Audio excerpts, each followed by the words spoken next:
let's talk about drinks that will help balance your hormones. And these you're going to want to know. This is one of those videos that is going to blow your mind and is going to make you stand up and cheer and be so happy. So in this video, we're going through some drinks, and it also leads to the conversation of even some foods that will help you balance hormones naturally. Are you ready? This is good.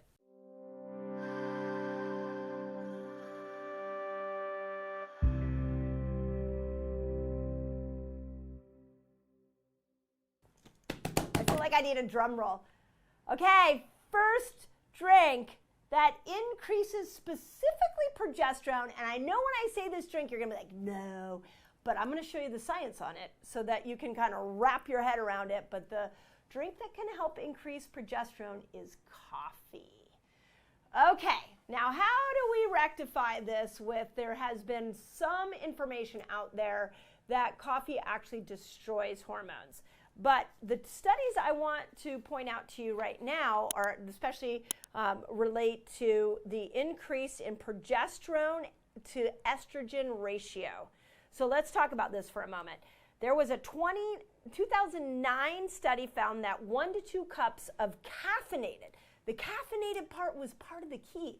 We'll talk about that in a moment.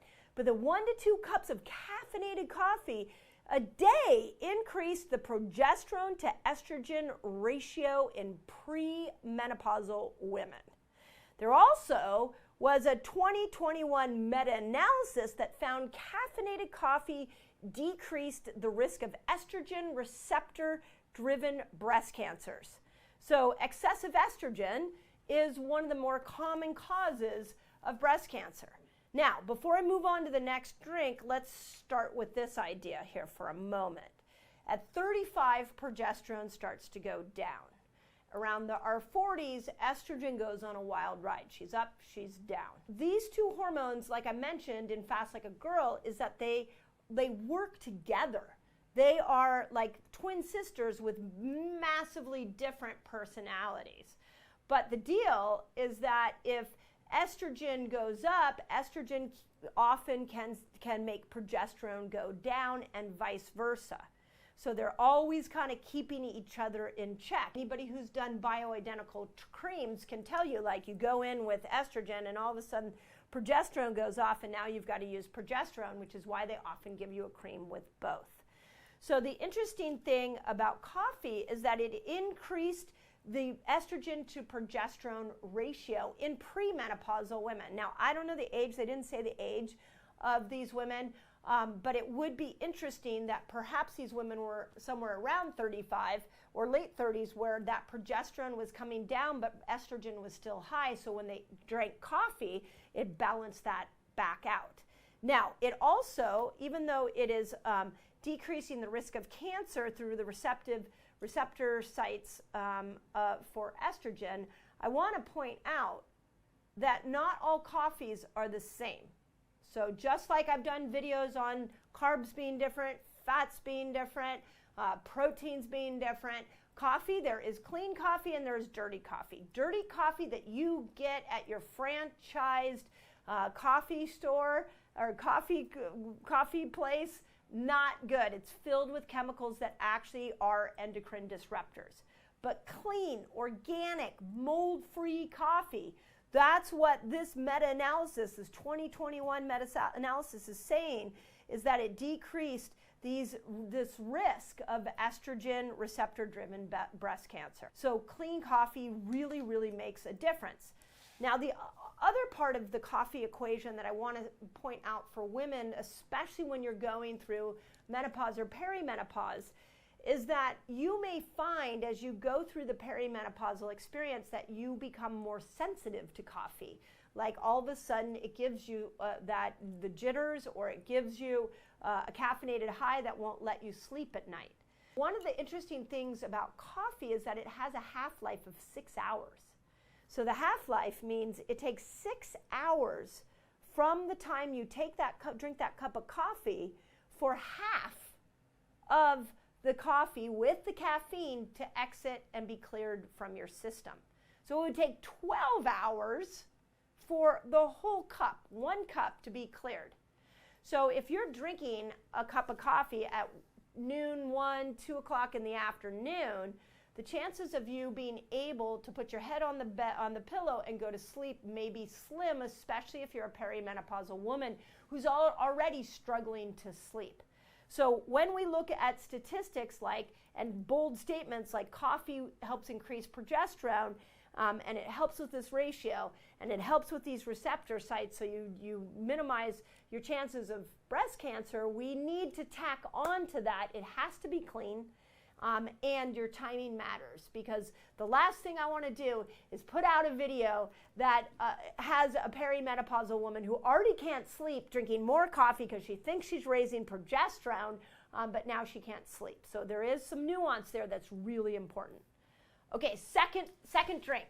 Now this one, I want you to pay real close attention as I say this.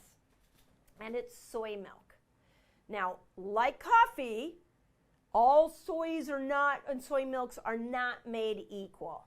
So in my new book, Eat Like a Girl, which is a cookbook, there are some amazing recipes using soy milk. But you will see that I constantly say organic soy. And I really, in Eat Like a Girl, I really wanted to bring back soy, because soy is an incredible phytoestrogen. So Chef Leslie, who did the plant-based recipes in my book, she gave us some really great soy recipes. And they have to be organic. So make sure when you go to buy soy milk, they're not filled with a bunch of ingredients that you don't know, and make sure that it is not a soy milk that is filled with pesticides. I can tell you that I don't do soy milk very often, but if I do, every once in a while, I always use the refrigerated kind, or better yet, make your own soy milk, so that we make sure they don't have chemicals in them. Now, the interesting thing about soy is that it is so rich in phytoestrogens, and phytoestrogens, they actually will mimic estrogen. This is why I want to bring that back into the conversation, because as we go through perimenopause and menopause, so many of us are missing that estrogen. So they bring back this estrogen. So we don't want to do a ton of it, but we want to do some of it. And soy milk is one way to do it. When you heal a woman, you heal the world. So let's help support Vow by liberating these women, by supporting women, by giving the education that is needed to end the injustice of child marriage. So thank you, Vow, for what you're doing. Soy milk is especially good for us in perimenopause and menopause and postmenopausal years. But in a 2021 review, they found that women who added soy into their diets showed a significant decrease in menopause symptoms. This is why when I was researching for Eat Like a Girl, I really wanted to create some food resources for my perimenopause and menopausal women that would help bring those symptoms down. A symptom like hot flashes is a sign of very low estrogen. So what about if you're having hot flashes at night, what about a clean glass of warm soy milk before you go to bed?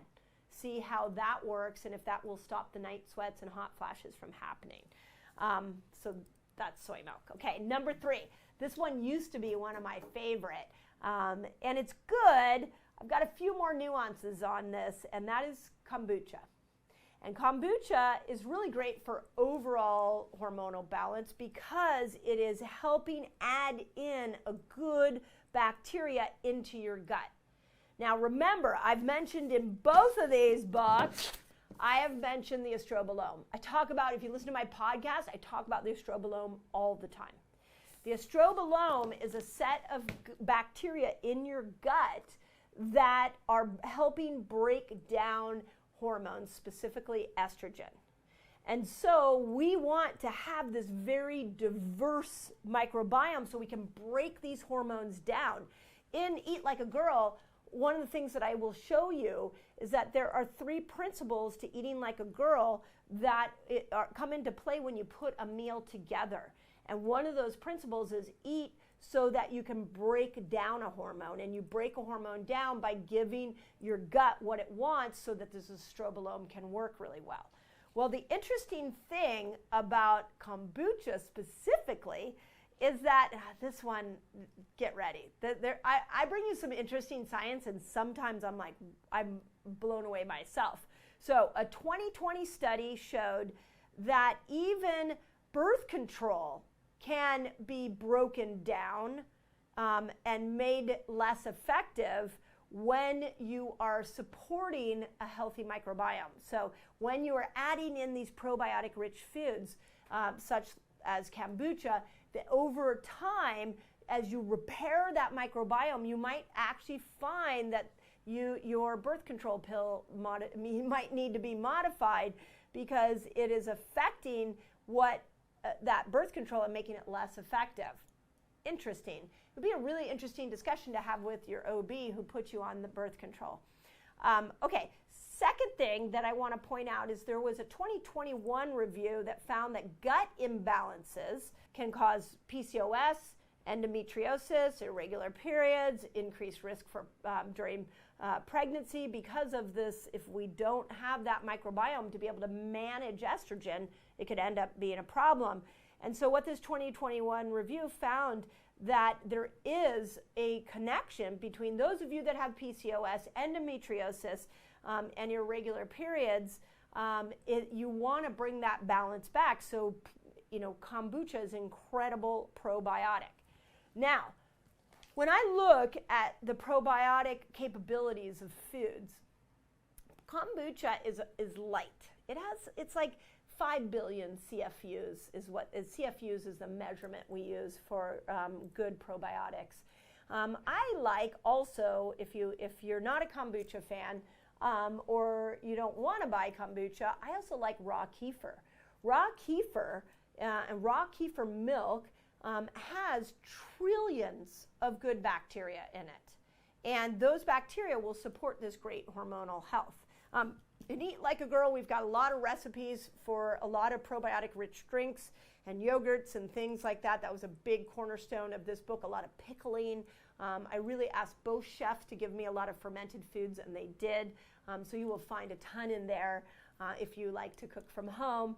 I know there are supermarkets like those of you that are blessed to live in Los Angeles, and you can go to Air One. There's an amazing market that has so many fermented drinks, fermented coconut drinks, fermented raw kefir water you can find, and that can be incredible for the gut microbiome in helping you support great hormonal health.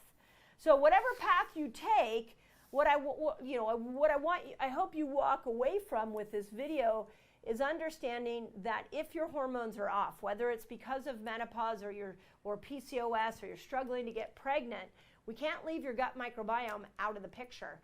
We need to be able to support your gut microbiome in a healthy way, and these fermented drinks like kombucha and raw kefir will do that. We also need, in many of these cases, to bring estrogen up. So we got to look at these phytoestrogens, and soy milk is there. And then we have to look at the progesterone-estrogen balance, and we now know that we can use coffee to be able to do that. So really interesting when you break it down into a food lens. Remember, with Fast Like a Girl, I taught you how we look at fasting, which is the absence of food through a hormonal lens. And Eat Like a Girl, I'm really starting this conversation with you about how do we use food as hormonal medicine. We are living in a time where a lot of you are dipping into the bioidenticals. We're living in a time where the 20 and 30-year-olds don't have a cycle anymore. And we don't need to make this complicated. We can go back to the simplicity of metabolic switching using these two principles and using food as hormonal medicine. That is my message to you today. So let me know if that's helpful. If you've had good results with any of these, if you have a great fermented drink recipe, please put it in. We're in the comments. We are a community here. I read your comments. I love the support you give each other. I love the support you give me. Thank you. Appreciate that. And we're all in this together because when you get healthy, it affects everyone around you. So healthy people tend to be very happy people. So let's keep every one of us healthy because the world needs more happiness, especially in this moment in time. So as always, I hope that that helps. Okay, where are my gals that are struggling with hormonal imbalance? Bloated, feeling like you're not making progress with weight loss?